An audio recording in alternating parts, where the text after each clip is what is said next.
Well, let's continue on with the introduction, shall we? Besides having a picturesque hero, Boswell had a subject of great contemporary interest. Johnson's reputation, which had risen steadily during the half-century of his literary career, made Boswell sure of a hearing for the tour in 1785. And thereafter the very excitement caused by his own book, and indeed the very attacks upon it, made him confident that his second Johnsonian volume was to be the first book in the literary world. That's in quotes. Its approaching publication was therefore awaited with many misgivings. Boswell was known to have slight regard for the graces of reticence, and the tour to the Hebrides was remembered as the most audaciously outspoken book of its kind that had ever been published.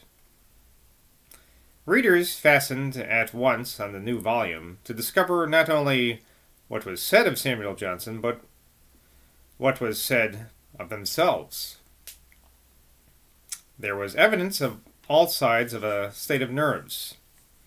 Even before the appearance of the Life, people began remonstrating with the author. The terror of Fanny Burney and the plea of Hannah More, who wanted Johnson's asperities mitigated, are well known. 10 days after the appearance of the book, Horace Walpole, I've heard of him, wrote to Miss Mary Berry that he had expected to be amongst the excommunicated, but on the contrary found himself very gently treated. Bishop Percy, who succeeded in persuading Boswell to make certain alterations before publication, was nonetheless so indignant that he accused Boswell, after the biographer's death, of having violated the primary law of civil society in publishing a man's unreserved correspondence and unguarded conversation, and intimated that the biographer's demise had been caused by his studious exclusion from all decent society. All this is but a tithe of the evidence that might be cited. It is essential, in accounting for the contemporary success of Boswell's book, to recall how many of the persons mentioned in it were alive when it appeared.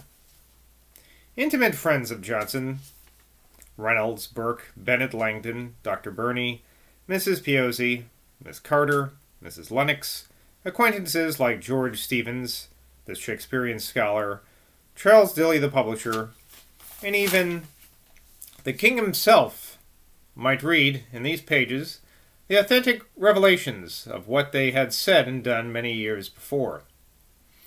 Old rivals and hostile critics such as Lord Monboddo, John Wilkes, and Adam Smith, indignant blue stockings like Mrs. Elizabeth Montagu and Mrs. Champone, men who detested Johnson and were detested by him, Gibbon, Robert Potter, and Boswell's friend Temple, these were all alive and ready to flame out into abusive retorts. Flame wars, if you will. Hosts of people close to them were, naturally enough, consumed with curiosity to know whether or not they were themselves mentioned. In a word, the book was well timed and well advertised, and the public had been well prepared to receive it. In view of all this contemporary interest, it is not surprising that the authenticity of the book should have become almost immediately a topic of discussion. Boswell professed to tell the truth, and boasted of the scrupulous accuracy of the journal, wherein he had narrated events of which he had had personal knowledge. But how far had he gone in heightening and coloring the scene?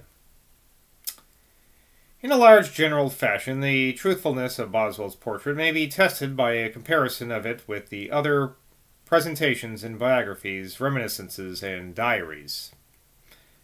There are, besides the two works mentioned at the beginning of this paper, the Diary of Fanny Burney, and that mass of records and recollections, out of which Hill made the 2 volumes of Johnsonian Miscellanies, there are differences among them. But the general testimony respecting Johnson is surprisingly consistent. There have, of course, always been critics to impugn the literal accuracy of the book, and one may, without abandoning one's central position, make certain concessions. In respect of scope, defects may be found. No amount of belated intimacy could ever supply the knowledge of that half-century of Johnson's life in which Boswell had no acquaintance whatever with him. That portion of the life which we love, that part upon which its fame reposes, extends from 1763 to the end of Johnson's life, a matter of 21 years only. That is a portion which contains the record of Johnson's conversation, in italics, and is, as Boswell himself asserts in the opening paragraph of the work, the distinguishing feature of the whole. Moreover, it may be conceded without doing any injustice to Boswell that he preferred to exhibit his hero in the full vigor of his faculties, drinking in the delight of the battle with his peers, and that as a result there is more of the grand manner in Boswell's biography than we find in certain other records. Miss Burney, for example, saw and delighted in the more playful manner of Johnson when he, with a great gusto, devoted himself to the entertainment of the ladies. Mrs. Thrale saw and emphasized the casual, informal, and domestic side of Johnson. It is all of a matter of emphasis and general atmosphere. Boswell did not matter of emphasis and general atmosphere. Boswell did not neglect these sides of the subject, but the very largeness of his plan imposed upon him a more heroic presentment. It was only thus that he could make good his boast that in his book the man was seen more completely than any man who has ever yet lived. Well, it's quite a statement. Any discussions of the accuracy of such a record of Boswell's leads us at once to the method of which he attained it. Conversation is the most perishable of commodities. The circumstances out of which it arises and the moods which it engenders are as difficult for an author to represent as for a reader to enjoy. The recorded conversations of most other men is nothing more than a handful of epigrams or bon mots, and forms a diet of hors d'oeuvres, of which the appetite quickly wearies. I always pronounce it's written in French, hors d'oeuvres. Boswell, however, gives us not merely the jewel, but its setting, not merely the incident, but its background. How did he accomplish the feat? The method by which he worked was in part explained by himself. He was the master of a form of rapid, abbreviated writing, not to be confused with stenographic writing, properly so called, such as is familiar to anyone who has ever acted as clerk or secretary to a body in which business must be recorded with a certain dispatch. The notes of such a scribe are filled with abbreviations of his own making, catchwords and scraps of phrases designed to recall whole sentences to the mind. These rough notes, if written up sooner after, form and are generally accepted as a satisfactory record of what actually happened and of what was actually said. The original jottings, though not beyond the conjecture of a person with no knowledge of the business transacted, are to be fully understood only by the man who has set them down, whereas the minutes which he has made out of them are intelligible to everybody. This twofold method was used by Boswell in recording the scenes given in the life. About 100 pages of the original manuscript of the book have survived, and whole masses of notes and of the journal based on them have come down to us, so that we may now know Boswell's activity in its various stages. What he himself never divulged was that he had been engaged in journal writing of one sort or another ever since he was a boy in his teens. When he first met Johnson in May 1763, at the age of 22 and a half, he was already a master of this practice. He had formed the habit of recording anecdotes, partly, no doubt, that he might be qualified as a raconteur of renown, and partly to train himself in the accuracy of statement. The manuscript of this collection, covering the period of 1785, oddly entitled Boswelliana, like Boswell Mania or something, has survived in a fairly complete form. Certain pages have been removed, for use, no doubt, in printed works and afterwards discarded, but the records extended from 1762 to 1785. These anecdotes, sometimes written over more than once, are specimens of a Boswellian record in its second stage, that is, a finished record drawn from rough notes or written without their use. But at the end of the sheets which form the MS manuscript is a group of the rough notes themselves, forming, of course, a specimen of a Boswellian record in its first stage.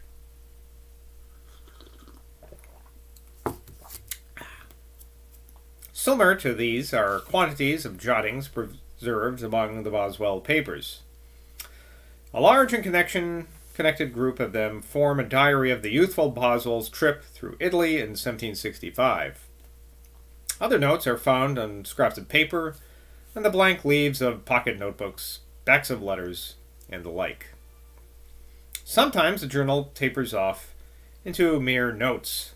Some of them are easy to interpret, others elude such analysis. For example, the following from the manuscript of Boswelliana contains nothing that need detain an editor more than a moment. And here is a little passage. Sir A. Dick said of his nephew Chas Dalrymple, a most good-humoured man, he had a great deal of blancmange in him. This is thicker than the milk of human kindness. And now, another requires some study. And here's another passage. Sir Joe Wymans to R. Colville in Abbey, a few weeks after losing £500 by him, offer of tune and fiddle, stay till ye rest of cedars to get share. And happy conjecture can even extract the meaning from this. And here's another passage. In going to Grassmarket, I know, but I did not think this your day. Such, then, are examples of Boswell notes in an early, undeveloped state. The author, next step was to transfer such material to the more intelligible form, which we have called the second state. Sometimes the first rough jottings could be dispensed with, since the author had the leisure to write up his reminiscence in a more finished form. A few famous anecdotes about Johnson are preserved in this second state in Boswelliana, and many more from the Boswell's papers are used by Mr. Scott in his Making of the Life of Johnson, already referred to, where examples are given of the development of the natural material from its fragmentary state in the journals to its finished form in the Life of Johnson. The final stage of the biographer's work consisted of the transfer of his material to the permanence of print. It was at this point that he permitted himself the subtle privilege, which he knew he must use with all possible care, of occasionally touching up a Johnsonian phrase, submitting it to the Johnsonian's ether, with which, he asserts in a famous passage, his mind has gradually become impregnated. It was at this point, too, that he elaborated the background and the setting of the conversation which he was to give. And it is at these processes that his genius is most clearly seen at work. The following example, again from the manuscript of Boswelliana, he was dealing with an incident which, in the judgment of many readers, could reflect no credit on the character of Dr. Johnson.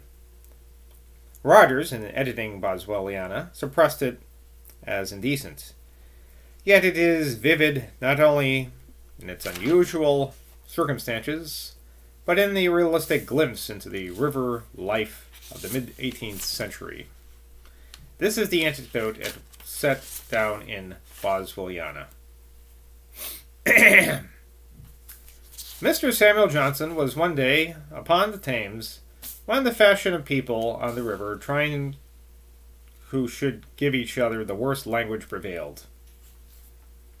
Johnson's figure was a good subject for an attack of this kind from a rude fellow. Johnson thought he would for once try to give a broadside, which he did thus. Sir, your wife, under pretense of keeping a bawdy house, is a receiver of stolen goods. Ooh. The story, derived from Bennet Langton, was certainly submitted to him for revision before being printed, and he may have assisted Boswell in writing it up. This is the form it assumes in the life of Johnson. It is well known that there are formerly a rude custom for those who were sailing upon the Thames to accost each other as they passed in the most abusive language they could invent, generally, however, with as much satirical humor as they were capable of producing. Addison gives a specimen of this ribaldry in number 383 of The Spectator, when Sir Rogers de Coverley and he are going to Spring Garden. Johnson was once eminently successful in this species of contest. A fellow having attacked him from some coarse raillery, Johnson answered him thus, Sir, your wife, under pretense of keeping a bawdy house, is a receiver of stolen goods. One evening, when he and Mr. Burke and Mr. Langton were in company together, and the admirable scolding of Timon de Athens was mentioned, this instance of Johnson was quoted and thought to have at least equal excellence. Here, then, is an example of Boswell's capacity for working up his material. There is no alteration in the core of the story, no attempt to paint the lily, but a most careful attention to the disposal of the flower in the midst of the foliage used to set it off. It would be erroneous to assume that this instance is typical. It is a somewhat unpleasant anecdote in need of amelioration before it can be committed to posterity. Hence it is dignified by a preliminary reference to Addison, supported by the deliberate approval of the mighty Burke, and dismissed with a comparison from Shakespeare. But there were whole pages of the journal which could be used without alteration, so that we may say that this third step in the composition could at times be reduced to a mere copying out of what already existed. I'm going to try and finish the introduction, because I don't want to have 3 days of introduction. Much more important than such a threefold analysis of composition in the proper estimate of the two great powers possessed by the biographer. Let me read that again. Much more important than such a threefold analysis of comparison is the proper estimate of the two great powers possessed by the biographer. These are, respectively, the faculty of enjoyment and the power of bringing order out of chaos. The first of these, a sheer delight in the comédie humaine, impelled James Boswell perpetually to seek in social life his keenest enjoyment. Gifted with a flowing gaiety of disposition, which a chronic hypochondria periodically defeated, of gentle birth, with its accompanying privileges of moderate leisure and moderate wealth, he knew from his youth onward that such social pleasures as he loved could be his for the seeking. He roamed about Holland, Germany, and Italy in his grand tour, seeking and gaining such social experiences. Rousseau and Voltaire, General Paoli, and John Wilkes, German princes and Italian blue stockings he could claim as his acquaintances, if not his intimate friends. He constantly held before himself, as his own self-appointed mentor, the ideal of infectious spirit, united with that calm dignity which he regarded as appropriate in an ancient baron of Scotland. This combination of opposites was, of course, for ever eluding him, and he died at last without having effected it. But it was both a serious and a fine aspiration. When it made him ridiculous, he knew that he had crashed on the rocks of Scylla. When it made him pompous, he knew that he had sunk in the whirlpool of Charybdis. But nevertheless, he was convinced of the essential rightness of his aim. One cannot know life by the adoption and rigorous practice of rationalism. It is to repudiate two-thirds of existence. Without being in all humors, he wrote to John Wilkes, it is impossible to know human nature. And James Boswell's ambition was to know human nature. It is this exuberance of spirit which accounts for much that we like and much that we deplore in the character of the biographer.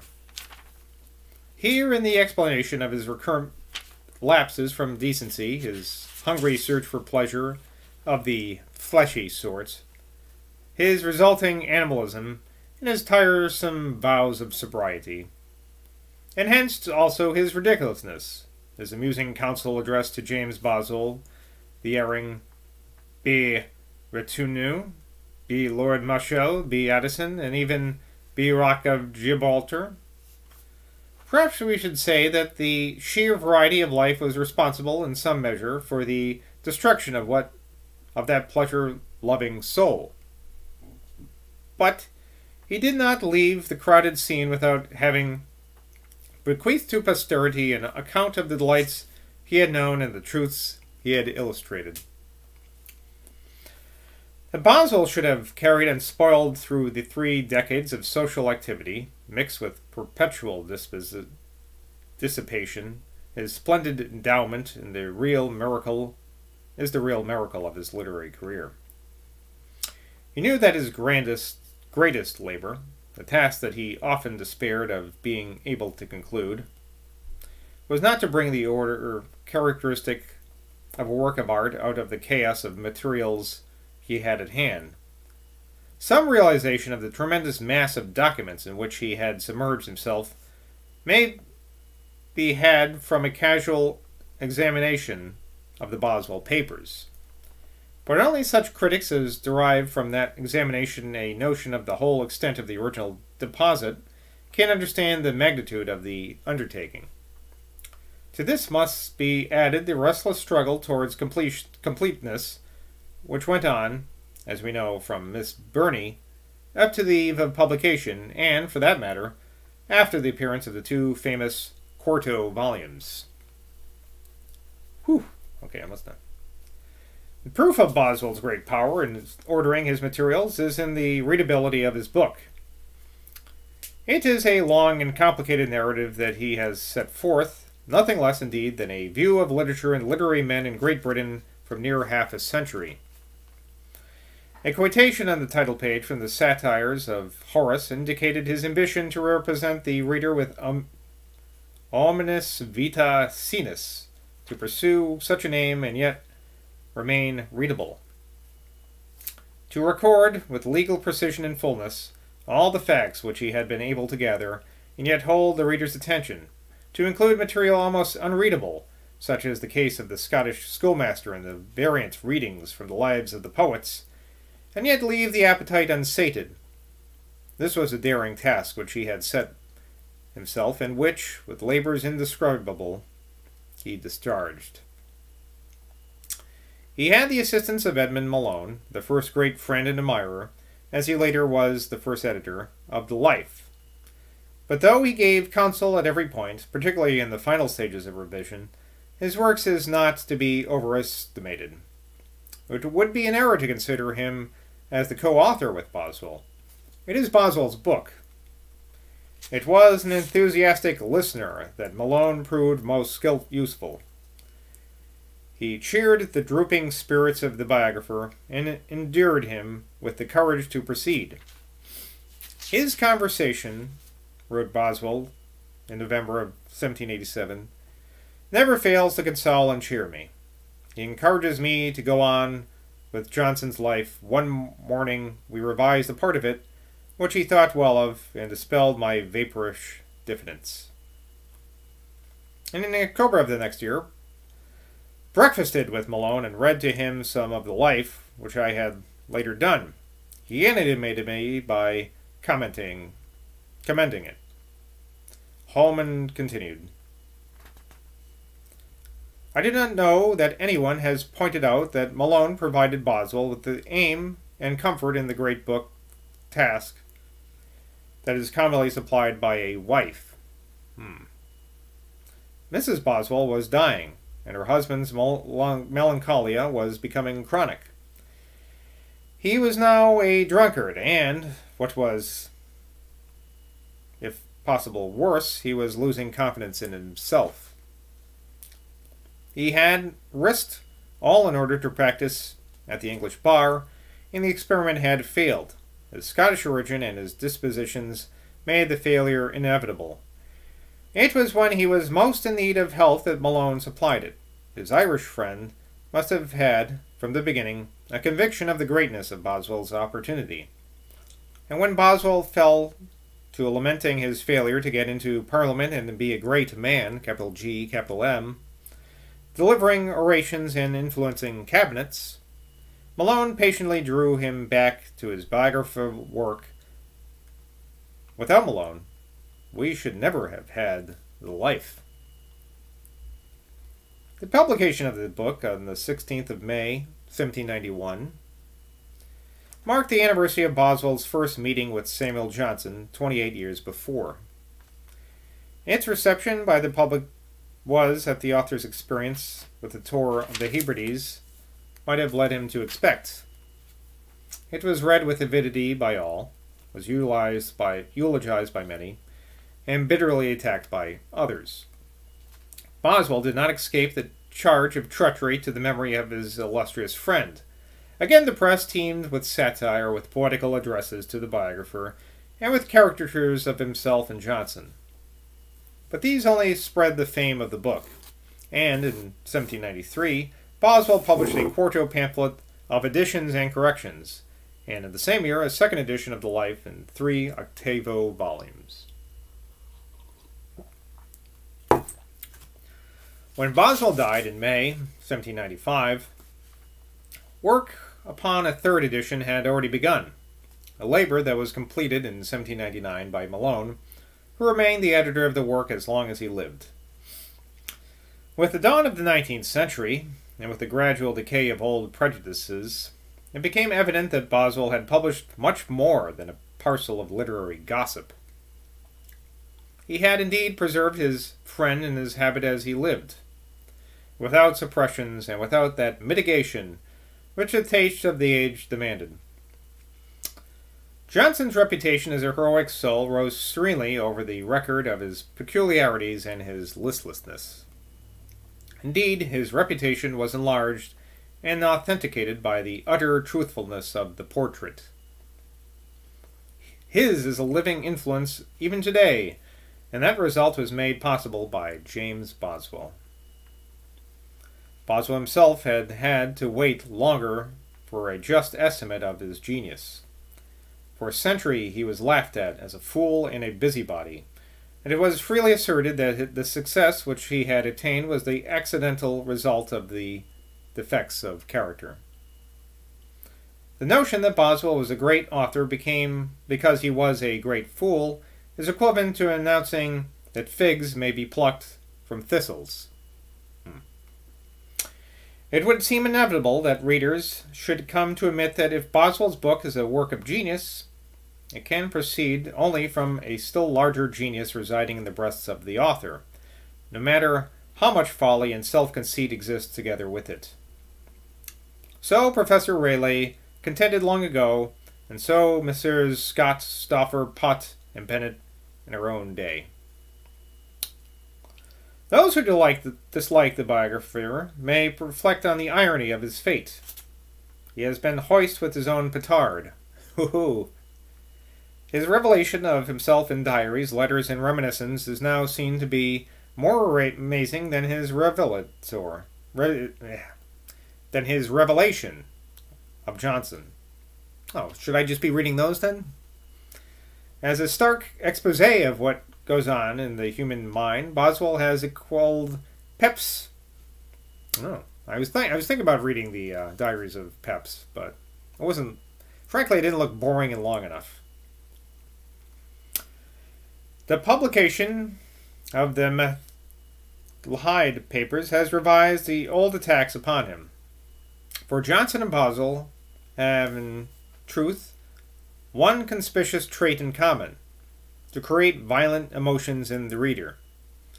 It is impossible to remain indifferent to either. One smiles and forgives, or frowns and detests. But the essential greatness of the man's endowment cannot be permanently obscured. However long this concession may be in arriving, the life of Johnson will remain a classic, and subject as once heroic and picturesque, in method at once novel and definitive, triumphant over the age which produced it, a contribution to the literature of the world. That was written in New Haven, June 1933 and August 1945 by CBT. Well, next, tomorrow we'll begin, I guess we'll actually get into the life of Johnson, because I'm going to, well, maybe, I'm going to have to read these advertisements, so it might be 2 days still before we actually get to the actual book itself.